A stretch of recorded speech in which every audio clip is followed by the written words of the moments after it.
Alrighty guys, it's time to hit it hard on this Jeep Scrambler build today, and let's rock and roll. Hey guys, welcome to the Houston Philly YouTube channel.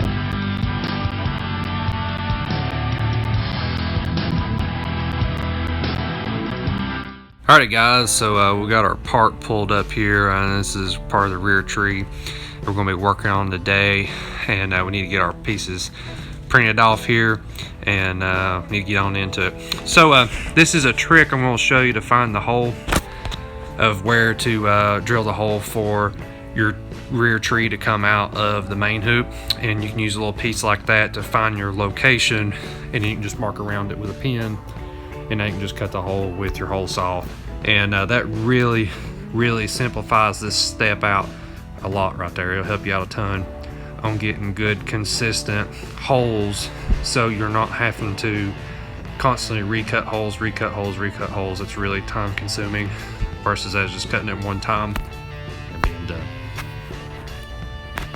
Alright, so this is the next piece that we need to make here, and this is going to be the disconnect. So I'm going to show you guys how we do that. First step, you need to notch it first on a piece of tubing, and on this end we're going to use a piece of mild steel 120 wall, just because there's going to be so many welds back to back on a short piece like this. It's where it's going to be. You do not want to put a ton of welding on a short piece of chrome moly. You're going to start having problems. So you can see here how short the piece actually is, and you definitely want to weld on a thicker piece of metal, and it can be a thicker piece of chrome moly, that's fine, but you don't want to use a thin wall piece that's this short, that's going to have this much welding involved. But okay, so we got our pieces tacked up. Now we're going to put them inside with the top on, make sure everything's lined up, and there you go. It's starting to look pretty good. Alright, moving on into the next step here.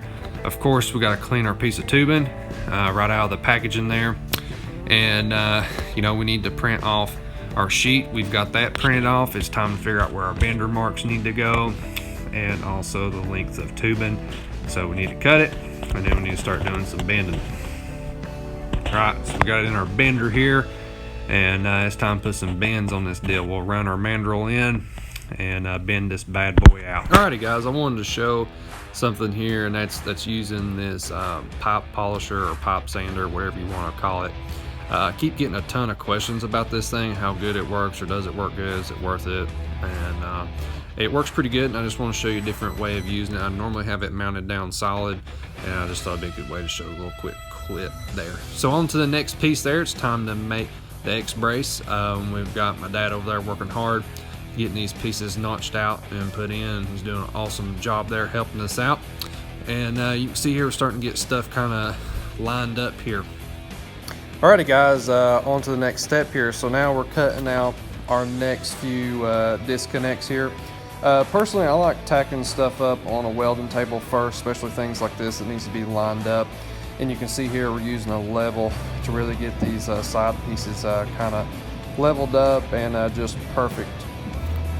Okay, so now it's time to turn the fabrication speed up on 10 here. So we had a lot of things we had to get done at one time, and we kind of missed some filming right in here. I apologize, but we had to really hammer down and get some stuff done.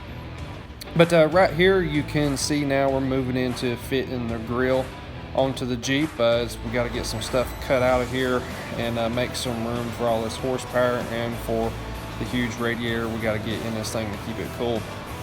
But moving on from that, it's now time to get the hood mounted. We're going to drill these holes for the hinges there, and I tell you, this is one of those moments you kind of got to stand back, look at some shiny stuff getting bolted up, and also so exciting to finally get to lift the hood and kind of see how all this is going to look mocked up here.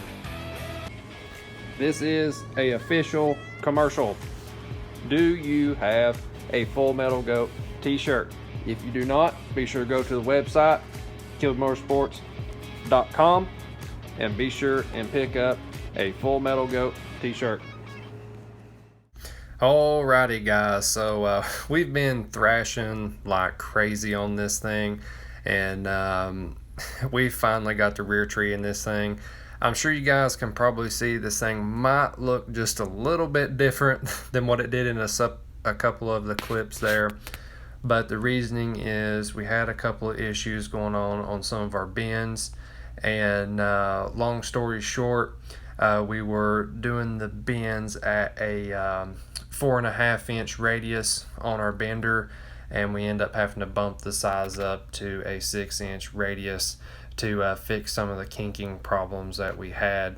And this isn't the bender's fault, it's not the company's fault, it's just something that we ran into that we were unsure of if it would work, and we end up having to kind of backtrack and redo this whole area completely. And we only had enough material to kind of build it this way. So right here you can see one of the kinking issues that we were having on a 4.5 inch radius die, and after calling up Rogue Fab, they walked us through what we needed to do to fix this. So they sent us a 6 inch die, and they got us hooked up to fix this problem right here. So that being said, I want to take you guys over here to the bender, and right there behind that black plate is the big 6 inch die that we upgraded to, and right here is the 4.5 inch radius die here on the bending cart. We wanted to go up to that bigger die to give us a longer radius. For the size of tubing that we were using, we hadn't had this problem with any of our other bends, but this one right here, it was kind of giving us some issues for that 1.5 inch diameter tubing. So we bumped it up, and that fixed our problem there. So if you guys ever run into this issue or see this going on somebody else's chassis, it might be because of the die that they're using. They might just need a bigger radius die for the size of tubing. But now the rest of our tubing throughout the whole entire chassis was all 1 5/8 bends so far, and we didn't have any issues with those. It was just this 1.5 inch tube that we had a problem with.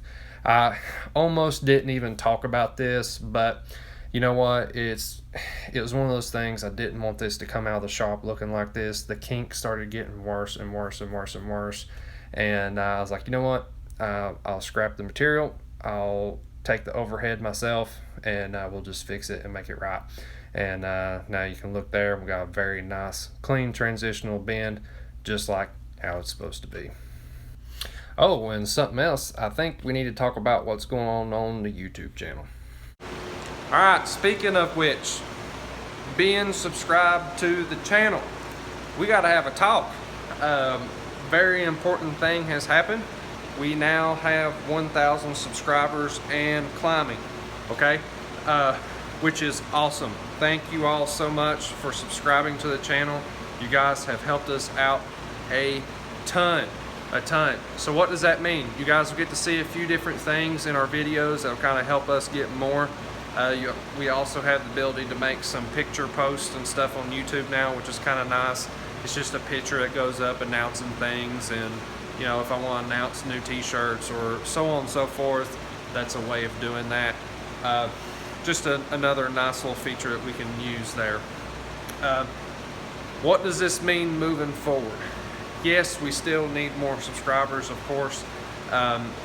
Something I found out that I didn't even know was going on, we have literally 90% of our views, again, 90% of our views is coming from non-subscribed individuals. We need our subscribers bad.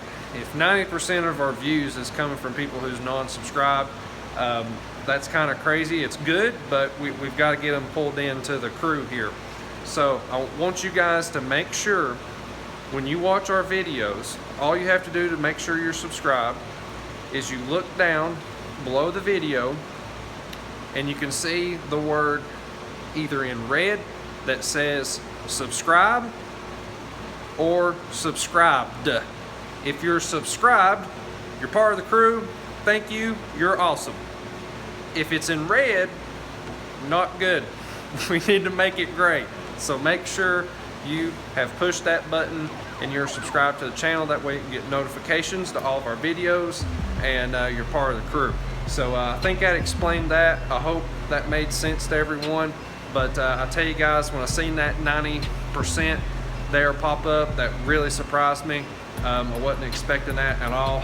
I was really expecting it to be about 50-50, and it wasn't. So we're at 90% of our views are from non-subscribed individuals. So we need to pull those subscribers in. We need to pull that family in there. So enough of me talking. I know this video had a lot of talking and a lot of crazy stuff happening, but getting off here, I'm done. You guys have a good one. Thank you guys so much for watching our video. Be sure to check out our new website, kilbymotorsports.com, for all your high performance needs. If you like this video, be sure to smash that subscribe button. It helps us out a ton. Until next time, you guys have a good one.